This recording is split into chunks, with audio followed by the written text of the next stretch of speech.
wengane yakwethu, uhleleleni ngingene channel lethu ehamba phambili ephethe indaba eshisayo lapha wengane zakwethu.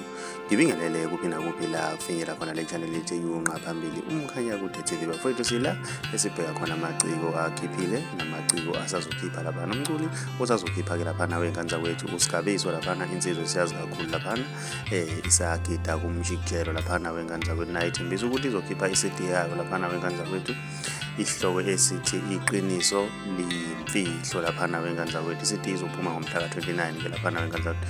Ngiyafisa ukwazi ukuthi ke wena ngabe kuthini okwakuphawula ngesihloko lesiyana wengane zakwethu, ukuthi ngabe siqonde ukuthini ukuthi iqiniso liyimfihlo. Sizozwe engomeni masiphumile ngomhla ka-29. Mawumusha ngiyacela ukuthi ucindezele subscribe, cinzele bell ukuze uzothola ama-notification njalo masiposta ama-update kule channel umkhanya kude TV. Siyabonga.